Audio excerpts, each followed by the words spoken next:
Bonjour, je suis le docteur Mélanie. Prenez une grande inspiration, installez-vous confortablement et accordez-vous ce moment pour vous-même. Aujourd'hui, nous allons aborder un sujet qui suscite souvent beaucoup d'interrogations, parfois de l'inquiétude et très fréquemment une certaine forme de confusion ou de gêne. Nous allons parler de ce que l'on appelle couramment le squirting ou l'éjaculation féminine. C'est un phénomène qui, bien que naturel, est entouré de tellement de mythes, de représentations déformées et de non-dits qu'il finit par devenir une source de stress pour beaucoup de femmes et de couples. On se demande si c'est normal, si c'est de l'urine, si c'est un signe de santé ou au contraire un dysfonctionnement. On finit par se sentir déconnecté de son propre corps simplement parce qu'on manque d'explications claires et bienveillantes. Si vous avez déjà ressenti cette sensation de perte de contrôle, cette appréhension au moment du plaisir, ou si au contraire vous vous demandez pourquoi votre corps ne réagit pas de cette manière alors que vous le voyez partout sur les écrans, sachez que vos doutes sont légitimes. Il est tout à fait normal de se sentir perdu face à des réactions physiques que l'on ne maîtrise pas ou que l'on ne comprend pas. Beaucoup de femmes vivent cela en silence, n'osant pas en parler à leur médecin par peur du jugement ou par crainte de ne pas être prises au sérieux. Je suis là pour vous dire que votre corps est une merveille de complexité et qu'il n'y a aucune honte à vouloir en décoder les signaux. Mon approche a toujours été de réconcilier la rigueur de la médecine conventionnelle, celle qui s'appuie sur l'anatomie et la physiologie, avec une vision plus globale et humaine de la santé. Le corps ne ment jamais. Il s'exprime avec les outils dont il dispose. Et mon rôle est de vous aider à traduire ce langage. Dans ma pratique, je vois l'être humain comme un tout. Les mécanismes biologiques ne sont jamais isolés de nos émotions, de notre histoire ou de notre environnement. Comprendre le squirting, ce n'est pas seulement étudier une réaction chimique ou musculaire, c'est aussi explorer la manière dont nous habitons notre propre intimité. La médecine classique nous donne des bases solides sur le fonctionnement des glandes et de la vessie, mais elle oublie parfois d'intégrer la dimension du ressenti et du lâcher-prise. C'est cette vision intégrative que je souhaite partager avec vous aujourd'hui. Nous allons décomposer ce phénomène, étape par étape, pour que la lumière remplace l'ombre et que la confiance remplace l'anxiété. Pour bien comprendre ce qui se passe, il faut d'abord visualiser l'anatomie de cette zone de manière très simple. Imaginez que votre bassin est une sorte de jardin secret, richement irrigué et parsemé de petits organes qui communiquent entre eux. Autour de l'urètre, ce petit canal par lequel passe l'urine, se trouvent des structures que l'on appelle les glandes de Skene. On les compare souvent à une sorte de prostate féminine. Ces glandes sont capables de produire un liquide clair, différent de l'urine.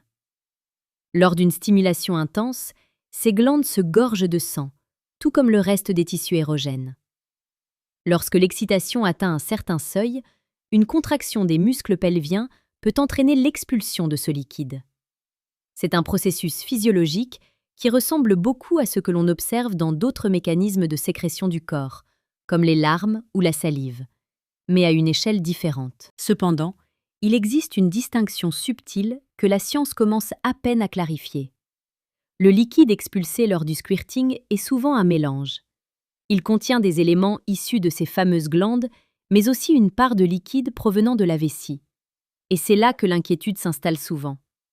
Beaucoup de femmes se disent que c'est un accident, une fuite urinaire, et cela coupe net leur élan de plaisir. Mais je veux vous rassurer sur un point fondamental. La composition chimique de ce liquide, même lorsqu'il contient des éléments de la vessie, est modifiée par l'état d'excitation. Le corps, dans sa grande sagesse, ne se contente pas de vider un réservoir. Il vit une expérience globale. Si vous appréciez ce voyage pédagogique au cœur de la compréhension de votre corps, je vous invite à rejoindre notre communauté en vous abonnant.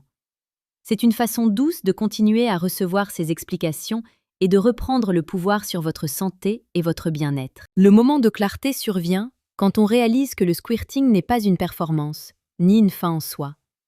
C'est simplement une modalité de réponse du corps parmi tant d'autres. La cause réelle de ce phénomène, c'est la conjonction d'une vascularisation intense de la zone pelvienne et d'un relâchement total du système nerveux. C'est le lien profond entre votre état psychologique et votre réaction physique. Si vous êtes dans le contrôle, dans la peur de salir ou dans l'observation de vous-même, le corps se contracte et le phénomène ne se produit pas, ou alors il est vécu comme une agression. Mais quand le contexte de vie permet une sécurité émotionnelle, le système parasympathique prend le relais. C'est la branche de votre système nerveux qui gère la détente et la récupération. C'est elle qui autorise l'ouverture. En comprenant cela, on sort de la dramatisation. On comprend que ce n'est ni un miracle, ni un problème de santé, mais une manifestation de la circulation de l'énergie et des fluides dans un corps qui se sent en sécurité. Il est essentiel de se rappeler que chaque femme est unique. Certaines auront cette prédisposition physiologique de manière très marquée, tandis que pour d'autres, le plaisir s'exprimera par d'autres voies, tout aussi riches et intenses. La médecine naturelle nous apprend que la circulation lymphatique et sanguine dans le petit bassin est primordiale. Si vous souhaitez explorer cette facette de votre corps, il n'y a pas de technique miracle, mais plutôt un cheminement vers soi. Cela commence par l'observation. Apprenez à reconnaître les moments où vous retenez votre respiration, les moments où vos muscles se tendent sans raison. La régularité dans des exercices de respiration abdominale ou de yoga doux peut aider à assouplir cette zone et à mieux percevoir les signaux subtils que votre corps vous envoie. Je vous encourage à ne jamais vous mettre la pression. Le plaisir ne doit jamais devenir une injonction de plus dans une vie déjà bien remplie. Voyez votre corps comme un partenaire avec lequel vous apprenez à dialoguer. Si le squirting se produit, accueillez-le comme une expression de votre vitalité. Si ce n'est pas le cas, cela ne signifie absolument pas que votre plaisir est moindre ou que vous avez un problème. La santé, c'est aussi savoir s'écouter, sans se comparer aux images standardisées que l'on nous impose. Prenez le temps de redécouvrir votre propre rythme. Votre corps possède une capacité d'équilibre et de régulation naturelle incroyable.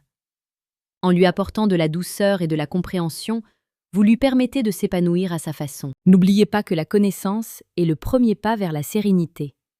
Plus vous comprendrez les mécanismes biologiques qui vous animent, moins vous laisserez de place à la peur.